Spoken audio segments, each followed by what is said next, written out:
Hey everyone, welcome back to my channel. So एक important video आप सभी लोगों के लिए है, बियॉन्ड एमटीपी। अब इस वीडियो में हम क्या कवर करने वाले हैं और बियॉन्ड एमटीपी का मतलब क्या है।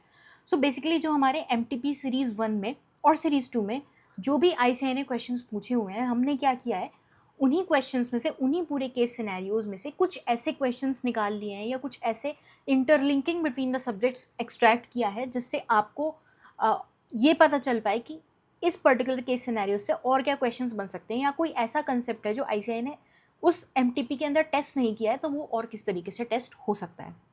सो आप देखोगे इस पूरी शीट के अंदर आपको पांचों केस स्टडीज़ जो भी हमारे एमटीपी सीरीज़ 1 के अंदर थी, ठीक है, ये पूरी 5 केस स्टडीज़ आपको मिल जाएंगी। उसके बाद उनके अंदर कौन कौन से सब्जेक्ट्स इंक्लूडेड हैं हर केस स्टडी में, प्राइमरी सब्जेक्ट या प्राइमरी टॉपिक कौन सा टेस्ट किया हुआ है वो भी आपको दिख जाएगा। प्लस जो हमने पोटेंशियल क्वेश्चंस यहाँ पे बनाए हैं, potential questions in the sense कि उनमें से क्या और कंसेप्ट टेस्ट किए जा सकते थे, तो ये वो सारे क्वेश्चंस उसके अंदर हैं। सो अप्रॉक्स आपको टोटल 60 क्वेश्चंस मिल जाएंगे इसके अंदर। अगर मैं आपको बताऊं तो ये वही क्वेश्चंस हैं जो आपके एमटीपी 1 के अंदर आईसीआई ने नहीं पूछे। तो अगर आप क्वेश्चन सॉल्विंग वाला पार्ट कर रहे हो और आपको ये लग रहा है कि आपको थोड़े और एक्स्ट्रा क्वेश्चंस कर लेने चाहिए या थोड़ी और क्लैरिटी आ जानी चाहिए एक केस सिनेरियो को समझने के लिए, तो आपके लिए ये पूरा जो शीट है for MTP 1 and for MTP 2 आपके लिए काफ़ी हेल्पफुल रहेगा। सो अगर हम इसको मोटा माटी देखें, ओवरऑल अपेरेंटली देख लेते हैं इसको, ठीक है। सबसे पहले जो केस स्टडी 1 है आपकी, जिसके अंदर हम कवर करने वाले हैं एबीसी केमिकल्स। तो एबीसी केमिकल्स का आप पहले केस सिनेरियोज, अपना केस सिनेरियो पूरा का पूरा आप अपने एमटीपी से तो सॉल्व करोगे ही, राइट। उसके बाद अगर आपको ये है कि आप आईबीएस में चीज़ों को अच्छे से आइडेंटिफाई कर पाओ, या अगर आपको इंटरलिंकिंग समझनी है टॉपिक्स की, अगर कोई कंसोलिडेशन या मर्जर से क्वेश्चन बन रहा है या मर्जर का सिनेरियो बन रहा है, तो इसमें आप अपने इंडेस को, राइट, अपने इंडेस को, अपने बोलते हैं उसको ऑडिट वाले कंसेप्ट, अपने कंपनी लॉ वाले कंसेप्ट आप किस तरीके से अप्लाई कर सकते हो, तो उसके लिए आपको यहाँ पर बहुत अच्छे से क्लैरिटी मिल जाएगी। एक और चीज़ जो मुझे आपको दिखानी है कि मैंने आप लोगों के लिए एक शीट बनाई है जिसको बोलेंगे हम इंटर कनेक्शन शीट या सब्जेक्ट इंटरलिंकिंग शीट। उसके अंदर मेजर टॉपिक्स जो जनरली आईसीआई ने अभी तक आईबीएस के अंदर पूछे हैं, प्लस कुछ ऐसा जो मुझे ऐसा लगा कि शायद थोड़ा सा यूनिक हो सकता है, या जो ऑलरेडी पूछा हुआ है उसमें से अगर हम थोड़ा सा और उसके डिटेल के अंदर जाएं तो क्या ऐसा कंसेप्ट, क्या ऐसा इंटरलिंकिंग आईसीआई पूछ सकती है, तो उसके लिए भी मैंने आप लोगों के लिए शीट बनाई है। Let me open that. Okay, so अगर आप इस शीट को देखोगे, ठीक है, इसके अंदर एसएफएम और एफआर की कुछ इंटीग्रेशंस दिए हुए हैं। जैसे कि अगर बिजनेस वैल्यूएशन या मर्जर्स एंड एक्विजिशंस का केस है तो एसएफएम एप्लीकेशन में आप क्या वैल्यूएशन मेथड्स यूज़ करने के लिए आईसीआई पूछ सकता है, या फिर एफआर में किस तरीके से आप एक्विजिशन की अकाउंटिंग करोगे, तो वही आपका 103, 110 ये वाले सारे इंडेस लग जाएंगे वहाँ पर, किस तरीके से आप गुडविल वगैरह ये सब कैलकुलेट करोगे, राइट। उसके बाद जो एक आ जाता है consolidation plus impairment overlap. Impairment किसका? गुडविल का। अगर आपको सिनेरियो में, केस सिनेरियो में ऐसा सा कुछ देखने को मिल रहा है कि कंपनी जो है उसकी रेपुटेशन काफ़ी खतरे में है, हमने एक्वायर तो कर लिया, बट इस चीज़ से रिलेटेड कहीं ना कहीं उसकी जो गुडविल है उसके ऊपर इम्पैक्ट आ सकता है, तो इसलिए उसकी गुडविल हमें कहीं ना कहीं इम्पेयर करनी पड़ सकती है। तो वो वाला कंसेप्ट भी यहाँ पर से आप एक बार देख करके चलना उसको, किस तरीके से हम कंसोलिडेशन के टाइम पे गुडविल के इम्पेयरमेंट को रिकॉग्नाइज करते हैं, राइट। इसी तरीके से आपको सारे इंटरलिंकिंग मिल जाएगी। FR impairment of goodwill, index 36 आपको किस तरीके से यहाँ पर अप्लाई करना है। उसके बाद अगर हम लीज अकाउंटिंग और फाइनेंशियल इंस्ट्रूमेंट्स की बात करें तो ये भी कहीं ना कहीं आपके इंटरलिंक हो जाते हैं कि लीज के लिए किस तरीके से आपको, लीज के लिए लीज के लिए आपको किस तरीके से देख के चलनी है सारी चीज़ें। अगर आप इस शीट की एक बार बस एक स्किम थ्रू रीडिंग भी दे दोगे ना, ठीक है, ऊपर नज़र से देख लोगे तो आपको समझ आ जाएगा, ये समझ आ जाएगा कि इंटरलिंकिंग अगर ऐसा कोई सिनेरियो बनता है तो हमें ब्रेन में क्या चीज़ें रखनी है कि उन सब्जेक्ट्स में या उन टॉपिक्स में इंटरलिंकिंग बन सकती है। Similarly direct tax and indirect tax की अगर हम बात करें तो रीस्ट्रक्चरिंग के ही केस में एक तो हमारा कैपिटल गेंस वाला टॉपिक आ सकता है, प्लस इनडायरेक्ट टैक्स में क्या ट्रीटमेंट होगा अगर रीस्ट्रक्चरिंग हो रही है, आईटीसी का क्या मूवमेंट रहने वाला है, सेक्शन 18 किस तरीके से अप्लाई होगा, ठीक है, 18 किस तरीके से अप्लाई होगा, तो वो सारी चीज़ें आप एक बार देख करके चले जाना, ठीक है। ये आपके इन एडिशन टू आप जो भी कर रहे हो, ठीक है, अगर आपको ये करना है तो आप ये कर सकते हो, ये आपके लिए एक बेनिफिशियल टूल बन सकता है आपकी प्रिपरेशन के लिए, राइट। क्योंकि ऐसा हो रहा है कि I am so sorry, group 1 and group 2 वाली जितनी भी चीज़ें हैं वो सारे सब्जेक्ट्स हर कोई डिटेल के अंदर इस टाइम पे कवर नहीं कर पा रहा है, right. Most of the people are focusing only on law and SCPM, because law and SCPM वो शायद आज फर्स्ट टाइम पढ़ रहे होंगे, आजकल में या इन 1.5 डेज में फर्स्ट टाइम पढ़ रहे होंगे, तो इसलिए उनको उसमें ज़्यादा टाइम लग रहा है बहुत सारे स्टूडेंट्स को। तो इसीलिए वो क्या कर सकते हैं, ये शीट्स यूज़ कर सकते हैं, बियॉन्ड एमटीपी वाली शीट यूज़ कर सकते हैं, या ये इंटरलिंकिंग वाली शीट यूज़ कर सकते हैं, जिससे उन्हें कहीं ना कहीं ये समझ आ जाएगा कि इंपॉर्टेंट कंसेप्ट्स क्या हैं, या किन किन कंसेप्ट्स में आईसीआई लिंकिंग एक्चुअल में बनाते चले आ रहा है और आगे क्या बना सकता है। तो आपको बेसिक आइडिया लग जाएगा और आप उन्हीं टॉपिक्स को रिवाइज कर सकते हो। प्लस आपके पास इंपॉर्टेंट टॉपिक्स की हर सब्जेक्ट के लिए एक शीट तो हमने ऑलरेडी प्रोवाइड की हुई है, जो आपको टेलीग्राम लिंक में मिल जाएगी, जो मैंने अपना फ्री रिसोर्सेज का एक लिंक बना रखा है, वो डिस्क्रिप्शन बॉक्स में भी आपको उसका लिंक मिल जाएगा। तो आप देखोगे हर सब्जेक्ट की इंटरलिंकिंग बनी हुई है, आप यहाँ से भी देख सकते हो। Plus transfer pricing and red flags in cases. उसके बाद अगर आपने ध्यान दिया हो तो टीसीएस और इंटरनेशनल टैक्सेशन में एक होता है इक्वलाइजेशन लेवी, उसका भी एक कॉम्बिनेशन है, ठीक है, वो भी आप देख करके चल सकते हो। ऑडिट एंड लॉ का कॉम्बिनेशन फ्रॉड के केस में क्या रहता है, रीस्ट्रक्चरिंग के केस में क्या रहता है। रीस्ट्रक्चरिंग वाली चीज़ जो है इसे काफ़ी ज़्यादा टेस्ट करता है। मैंने देखा है पैटर्न में हर एक ना एक क्वेश्चन किसी आरटीपी एमटीपी या क्वेश्चन पेपर में भी रीस्ट्रक्चरिंग का वो कुछ ना कुछ पूछ ही लेते हैं, राइट। जितने भी आपके board resolutions, NCLT approvals, SEBI compliance, ये वाली सारी चीज़ें ये भी आप देख करके जा सकते हो। फ्रॉड रिपोर्टिंग मैंने आपको बताई दिया, कंपनीज एक्ट और SC 240 में किस तरीके से आपको करनी है, तो ये वाली चीज़ें हो गई। उसके बाद SCMP, ठीक है, कॉस्टिंग डिसीजन, ये मतलब कॉस्टिंग के कुछ कॉन्सेप्ट्स हैं। जनरली आईसीआई कॉस्टिंग के कॉन्सेप्ट्स को साइलोज में ही पूछ रहा है, ठीक है, तो हो सकता है वो एक कंसेप्ट को दूसरे कंसेप्ट के साथ इंटरलिंक कर दे, बट वो होंगे कंसेप्ट्स SCMP के ही, SCPM के ही, राइट, कॉस्टिंग के ही होंगे आपके। और उसमें मेजरली जो आरटीपी में भी पूछा गया था, एक आपका मेंडेलोज मैट्रिक्स का पूछा गया था, राइट। और ये क्वेश्चन बहुत इनडायरेक्टली पूछा गया था, एकदम से किसी को क्लिक नहीं होगा ये क्वेश्चन किसका है, राइट। जो आपका SCMP में जो MCQ में क्वेश्चन 1.1 एंड 1.3 थे, ये मेंडेलोज मैट्रिक्स से रिलेटेड थे, हाई पावर हाई इंटरेस्ट, ठीक है, अगर आपने पढ़ा हुआ होगा तो आपको याद आ जाएगा, राइट। तो एक बार वो वाले चैप्टर वन बहुत इंपॉर्टेंट है, क्योंकि उसके अंदर काफ़ी मेजर कंसेप्ट डिस्कस हुए हुए हैं, बिकॉज चैप्टर 1 जो है आपका बिल्ड कर रहा है बेस फॉर SCPM का पूरा जो आपका सब्जेक्ट है। तो चैप्टर 1 आपको बहुत अच्छे से करके जाना है। उसके अंदर बहुत मेजर टॉपिक्स हैं, जैसे मेंडेलोज मैट्रिक्स हो गया, आपका बिजनेस मॉडल कैनवस हो गया, BMC, राइट, ऑस्टरवॉल्डर की जो 9 एलिमेंट्स हैं। उसके बाद वैल्यू प्रोपोजिशन मैप हो गया, ये बहुत इंपॉर्टेंट है। पेन्स और गेन्स जो हैं इसके अंदर, इनके बीच में पेनर्स गेनर्स, ठीक है, पेन रिलीवर्स, गेन क्रिएटर्स, इन सब के बीच में आइडेंटिफिकेशन करना, राइट। जितने भी 9 एलिमेंट्स है उसमें आपको पता होना चाहिए कि हर एलिमेंट किस चीज़ के बारे में डिस्कस कर रहा है और उसमें क्या क्या चीज़ें आ सकती हैं, तो वो चीज़ आपको देख करके चलनी है। उसके बाद मेक और बाय डिसीजन में जो रेलिवेंट कॉस्टिंग वाला पोर्शन है, तो वो आपको देख करके चलना है। और रेलिवेंट कॉस्टिंग, एक चीज़ आप नोट करके चल सकते हो कि जो रेलिवेंट कॉस्टिंग वाला पार्ट है प्लस जो आपकी ट्रांसफर प्राइसिंग है, ये जो है आपके क्या बोलते हैं उसको, इंटरलिंक करके आईसीआई पूछ लेता है रेलेवेंट कॉस्टिंग और ट्रांसफर प्राइसिंग का पार्ट। बिकॉज ट्रांसफर प्राइसिंग में जब आप रेंज कैलकुलेट करते हो किसी भी एंटिटी के लिए कि मिनिमम ट्रांसफर प्राइस और मैक्सिमम ट्रांसफर प्राइस की जो ये रेंज है ये कहाँ से शुरू होकर कहाँ खत्म होगी, तो इसके अंदर आपको रेलेवेंट कॉस्टिंग का पोर्शन भी इंक्लूड करके चलना पड़ता है।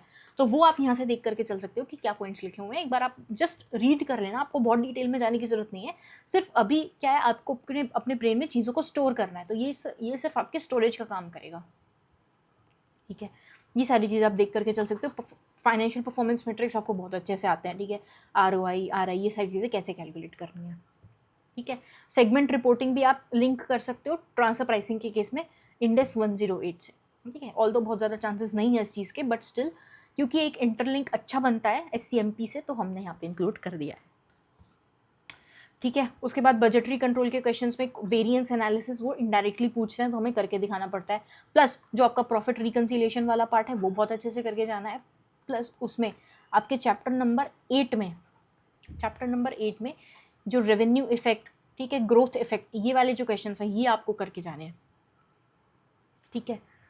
उसके बाद जब भी आप क्वेश्चन को सॉल्व करोगे अपने एग्जाम में, तो आपको ये 5 स्टेप्स तो फॉलो करने हैं। सबसे पहले तो आप रीड करोगे, देखो जो फर्स्ट 15 मिनट्स होंगे आपके, ठीक है, पहले से थोड़ा सा इसको जो आपके फर्स्ट 15 मिनट्स होंगे उनमें बेसिकली आपको क्या करना है, आपको आइडेंटिफाई करना है, जैसे कि मैंने अपनी स्ट्रैटेजी में बताया था, आपको आइडेंटिफाई करना है कि वो पहली 3 केस स्टडीज़ कौन सी होंगी जो आप सॉल्व करने वाले हो। जब आप ये 3 केस स्टडीज़ को आइडेंटिफाई कर लोगे, उसके बाद क्या करना है, जो बचे हुए 4 आवर्स हैं, ठीक है, इसमें आप ये 4 आवर्स आपको डिवाइड करने हैं 3 केस स्टडीज़ के लिए, और ये 3 केस स्टडीज़ आपको अच्छे से सॉल्व करनी है। इसमें आपको पूरा टाइम देना है, अच्छे से एक केस स्टडी को पूरा टाइम देना है, ठीक है। आप 1 घंटा दो पूरी एक केस स्टडी को, 1 सवा घंटा दो एक केस स्टडी को, कोई दिक्कत की बात नहीं है, ठीक है। 3 केस स्टडीज़ आपको अच्छे से करनी है, बिकॉज दिस वे आप आराम से 75 मार्क्स का अटेम्प्ट कर रहे हो, और अगर आप अच्छे से अटेम्प्ट करोगे यू कैन ईजिली जो है आप 45 to 50 तो टारगेट कर सकते हो। 45 to 50 भी नहीं तो 40 to 50 तो अपने को करना ही है टारगेट, ठीक है।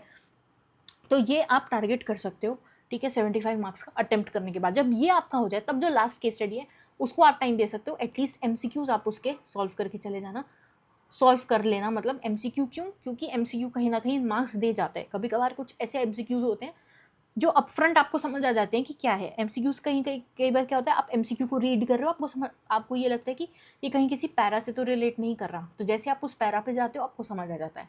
बट हालांकि आईसीएआई आपकी स्टडीज़ इस तरीके की बना रहा है कि पूरे जो है आपको रीड करना पड़ेगा पूरा केस सिनेरियो, उसके बाद आपको पता चल जाएगा कि एमसीक्यू में क्या आने वाला है, राइट। तो इसलिए फिर भी आप एमसीक्यूज देख करके जा सकते हो। सबसे पहले आप रीड करोगे, आइडेंटिफाई करोगे, ठीक है। अब ये जो रीड में आइडेंटिफाई करना है, ये आपको सिर्फ स्किम थ्रू करना है डिस्क्रिप्टिव और एमसीक्यू क्वेश्चन से, आपको समझ आ जाएगा कि आपको कौन सी केस स्टडी अटेम्प्ट करनी है और कौन सी नहीं। आपने आइडेंटिफाई कर लिया, उसके बाद जब आप केस स्टडी को रीड करोगे उसमें आपको मैप करने हैं सब्जेक्ट्स, ठीक है। आप जब रीड कर रहे होगे प्रॉपर, जब सॉल्व करने के टाइम पे रीड कर रहे होगे केस स्टडी को, आप मैप करोगे एक एक चीज़ को, ठीक है। ऐसा नहीं बैठ के लेके नहीं बैठ जाना है उसकी, अब हम चार्ट बनाएंगे, ये एफआर है, ये एससीपीएम है, ये ऐसे ऐसे करके लिंक हो रहा है, नहीं, इतना सब कुछ नहीं करना है। आपको समझ आ जाएगा कि ये कंसेप्ट मेरा, ये टॉपिक मेरा, या ये जो जिस चीज़ के बारे में ये लोग बात कर रहे हैं ये प्राइमरीली किस तरफ इंडिकेट कर रहा है। आइदर वो एफआर के किसी कंसेप्ट को इंडिकेट कर रहा होगा, या कॉस्ट के किसी कंसेप्ट को कर रहा होगा, ऑडिट के किसी कंसेप्ट को कर रहा होगा। तो वो चीज़ आपको लिख करके चलनी है साइड में छोटी छोटी, या आप उसको नोट करके चल सकते हो अपने रफ साइड में, ठीक है। आप अपनी कॉपी के अंदर रफ साइड बना सकते हो। उसके बाद फिर आपको सारे क्वेश्चंस रीड करने और एक आंसर का स्ट्रक्चर पहले फ्रेम कर लेना, और फिर उसी स्ट्रक्चर के अंदर लिखना। ये मत करना कि आप हैफसार्डली कोई भी थियोरी वहाँ पे से लिख रहे हो, ठीक है। आपको जो भी क्वेश्चन होगा, ठीक है, आपको आइडेंटिफाई करने को, डिस्क्राइब करने को बोल रहा है, रिकमेंड करने को बोल रहा है, या कैलकुलेट करने को बोल रहा है, उसके बेसिस पर पहले आपको कंटेक्स्ट लेना पड़ेगा क्वेश्चन से। सबसे पहले आप कंटेक्स्ट लोगे क्वेश्चन या केस सिनेरियो से। ये लेने के बाद उसके बाद आप जो भी आपको कंसेप्ट आपको अप्लाई करना है यहाँ पे, या जो भी अंडरस्टैंडिंग आपको अप्लाई करनी है वो वहाँ पर लिखोगे, ठीक है। इसमें आपको इंडेक्स का यूज़ करना पड़ेगा, ठीक है। अपनी बुक्स खोलनी पड़ेंगी, देखना पड़ेगा कि कहाँ से क्या फ्लो हो रहा है, क्या चीज़ आपको देख करके लिख रही है, क्या चीज़ कौन सा फॉर्मूला आपको यूज़ करना है। फिर जब ये कर लोगे उसके बाद एक आपका कंक्लूजन का पैरा होना चाहिए कि जिसमें आप लास्ट में अपना आंसर लिख दो ढंग से, कि भाई हमारा ये रिकमेंडेशन है, ये कैलकुलेशन है, ये हमारा फाइनल से बनता है इस पूरे क्वेश्चन के अंदर। तो लास्ट आपका कंक्लूजन का पार्ट रहने वाला है। तो इस तरीके से आपको अपने पूरे आंसर को स्ट्रक्चर करना है। सो आई होप आपको ये सारी चीज़ें समझ आई होंगी, ठीक है। जो बियॉन्ड एमटीपी वाली शीट है, ठीक है, उसके अंदर आप एक बार रीड कर सकते हो सारे ही कंसेप्ट्स को कि हर क्वेश्चन में क्या गिवन है, ठीक है। अब जैसे इंडेक्स 23 का है बोरिंग कॉस्ट, इसमें मैंने क्या किया है, ईजी, हार्ड, ईजी, डिफ़िकल्ट और मीडियम के बेसिस पर क्वेश्चंस को कैटेगराइज कर दिया है ताकि आपके लिए ईजी हो। अगर ये प्रोविजन वर्सेस फाइनेंशियल लाइबिलिटी है, इसका डिफरेंस बताना है, तो ये मीडियम है। देखो नॉर्मली लोग इतनी थ्योरी पढ़ के नहीं जाते, ऑलमोस्ट ये आएगा भी नहीं क्वेश्चन, बट स्टिल ताकि आपके ब्रेन में कोई अगर एमसीक्यू आ गया, ठीक है, इसी चीज़ से रिलेटेड कि भाई आप बताओ ये फाइनेंशियल लाइबिलिटी है या प्रोविजन के अंदर काउंट होगा, तो आपको पता होना चाहिए कि दोनों के अंदर क्या डिफरेंस है 32 और 37 में, राइट। तो ये आपको एक बार आइडिया लग जाएगा। प्लस इंडेक्स 23 से बोरोइंग कॉस्ट अगर आपको कैलकुलेट करनी है, ठीक है, वेटेड बोरोइंग कॉस्ट, ये जो जितने भी आपके कैलकुलेशंस होते हैं एक बार आपको गो थ्रू कर लोगे, या आपने एफआर के अंदर खूब अच्छे से प्रैक्टिस किए होंगे, तो इसलिए मैंने इसको ईजी में डाल दिया। सिमिलरली कस्टम्स के अंदर टोटल ड्यूटी कॉम्पिटिशन है, ठीक है, सब बेसिक कस्टम ड्यूटी के ऊपर आपको एसडब्ल्यूएस वगैरह, आईजीएसटी ये सब चार्ज करना है। तो ये जैसे अगर आपने रूल्स पढ़े होंगे तो आपको पता होगा कि किस तरीके से क्या चार्ज करें, तो ये भी ईजी कैटेगरी में है। इसी तरीके से आप देखोगे हर उसका है। अब इनकम टैक्स के अंदर डिप्रिसिएशन 32 वर्सेस इंडेक्स का स्ट्रेट लाइन मेथड, तो इसके अंदर अकाउंटिंग या फिर आपका डेफर्ड टैक्स क्या बनेगा, डेफर्ड टैक्स एसेट या डेफर्ड टैक्स लाइबिलिटी जो भी बन रही होगी, उसके बेसिस पर आपको किस तरीके से चीज़ें देखनी है। तो इसलिए मैंने इसको डिफिकल्ट में डाला है, क्योंकि कहीं ना कहीं लोगों को जो ये इंडेक्स 12 है अपना डेफर्ड टैक्स वाला, वो थोड़ा सा डिफिकल्ट लगता है। राइट। उसके बाद इसी तरीके से आपको सारे कंसेप्ट मिल जाएंगे इजी, मीडियम, डिफिकल्ट में। तो अगर आपको लगता है कि आपको डिफिकल्ट वाले ज़्यादा सॉल्व करना है तो आप डिफिकल्ट वाले देख के चले जाओ, मीडियम वाले, ईजी वाले तो आप कर ही लोगे, राइट। सीए एथिक्स के बारे में जो भी objectivity and independence, fraud, recommendation, ये सब आप एक बार रीड कर सकते हो कि अगर ऐसा कोई क्वेश्चन आ गया, रिकमेंडेशन आ गई, तो देखो ये जितनी भी रिकमेंडेशंस होती हैं ये आपको खुद से ही लिखनी होती हैं, राइट। ये बुक के अंदर कोई पॉइंटर्स तो दिए हुए नहीं है जो आप याद करके लिख लोगे या बुक के अंदर से देख के लिख लोगे। रिकमेंडेशंस आपको बनानी पड़ती हैं केस सिनेरियो को देखकर, और जो आपको चीज़ें पता है कि अगर ऐसा कुछ सिनेरियो बनता है फ्रॉड के अंदर, ठीक है, तो उसमें हम क्या सजेस्ट कर सकते हैं ऑर्गेनाइजेशन को कि आप ये करो तो आपकी चीज़ें बेटर होंगी, राइट। तो वो चीज़ जो रिकमेंडेशंस हैं वो आप कहाँ से देख के चलोगे, वो आप केस सिनेरियो रीड करोगे, प्लस ये कुछ चीज़ें हैं जो मैंने ये रिसोर्स आपके लिए बनाया, ये आपको वहाँ पे हेल्प कर देगा। एक बार आप इसको रीड करोगे ना सीए मोहित वाले को, तो आपको समझ आ जाएगा कि जो रिकमेंडेशंस लिखी हुई हैं कितनी सिंपल हैं और मेन पॉइंट को टारगेट कर रहे हैं। जब आप केस सिनेरियो पढ़ोगे तब आपको समझ आ जाएगा। अभी मैं केस सिनेरियो नहीं बता रही, ठीक है, वरना बहुत लंबी वीडियो जाएगी, आप लोगों के पास भी इतना टाइम नहीं है। तो आप फटाफट अपने अपने तरीके से, क्योंकि आपको रीडिंग की तो प्रैक्टिस करनी पड़ेगी, ठीक है। एक मेरा ये सजेशन रहेगा कि आप कल के दिन पे 1-2 केस स्टडीज़ तो रीड करो खुद से, ठीक है। फटाफट से रीड करो और ये प्रैक्टिस करो कि आप चीज़ें मैप कर पा रहे हो या नहीं। आईबीएस सिर्फ ये मैपिंग का ही खेल है और कोई खेल नहीं है। आप इसमें बहुत ज़्यादा नहीं पढ़ सकते, ठीक है। मेजरली सब लोग एससीपीएम और लॉ पे फोकस करेंगे, ठीक है। ग्रुप 1 ग्रुप 2 पे आप इतना ज़्यादा फोकस नहीं कर सकते, सिर्फ स्किम कर सकते हो कंसेप्ट्स को कि आपको क्या कंसेप्ट्स लगते हैं जो आपको एक बार करके चले जाने चाहिए। तो ये क्वेश्चन सॉल्विंग पार्ट, ये स्टडी को रीड करना, टॉपिक्स को मैप करना, यही आपको प्रैक्टिस करनी पड़ेगी, ठीक है। तो इसी तरीके से पूरी की पूरी 5 की स्टडी के लिए ये पूरा बाइफर्केशन है फॉर बोथ दी एमटीपीज। तो ये मेरे टेलीग्राम चैनल में आपको मिल जाएगा और फ्री रिसोर्सेज वाले लिंक के अंदर भी ये अपलोड कर दूंगी मैं, राइट। तो ये आपके लिए कुछ 2-3 रिसोर्सेज मैंने प्रिपेयर किया। आई होप सो आपके लिए ये चीज़ें हेल्पफुल रही होंगी, ठीक है। जो भी आपको लगे आप मुझे कमेंट सेक्शन में बोल सकते हो या टेलीग्राम ग्रुप पे मैसेज कर सकते हो, मैं उसका रिप्लाई करूँगी। अगर आपको ऐसा लगता है कि किसी टॉपिक पे मुझे वीडियो बनानी चाहिए या फिर आपको ऐसा लग रहा है कि किसी कंसेप्ट को मुझे एक्सप्लेन करना चाहिए, कोई क्वेश्चन आपको सॉल्व करके दिखाना चाहिए, तो फिर आप वो चीज़ मुझसे बोल सकते हो, ठीक है, कमेंट्स में लिखकर, या फिर टेलीग्राम पर आप ज़्यादा अच्छे से बता पाओगे, ठीक है, वहाँ पे आप बोल सकते हो। सो मैं डेफिनेटली ट्राई करूँगी कि मैं उस पर आज आपको वीडियो बना करके दे दूँ, ताकि आप आज रात नहीं तो कल सुबह तक उसको अच्छे से देख लो, आपके सारे डाउट्स क्लियर हो जाएँ, ठीक है। एससीपीएम में अगर आपको कोई भी डाउट आ रहा है तो आप बिल्कुल बेझिझक पूछ सकते हो, कोई इशू की बात नहीं है। सो आई एम हेयर, मतलब कि मैं आपकी क्वेरीज़ का रिप्लाई, ठीक है, जितना जल्दी हो सकता है उतनी जल्दी दे रही हूँ, राइट। मैं बहुत ज़्यादा डिले नहीं कर रही। सो आई होप आपको ये चीज़ अंडरस्टैंड कर रहे होंगे आप लोगों के पास भी टाइम नहीं है। सो मेहनत करो, ठीक है। इस वीडियो को ज़्यादा लंबा नहीं करते, आई थिंक थोड़ी ज़्यादा लंबी हो गई है ये, but still all the best. बस ये लास्ट एग्ज़ाम है, हमें बस ये फाइनल पुश देना है और फिर हमारा काम बन जाएगा। सो ऑल द बेस्ट, सी या।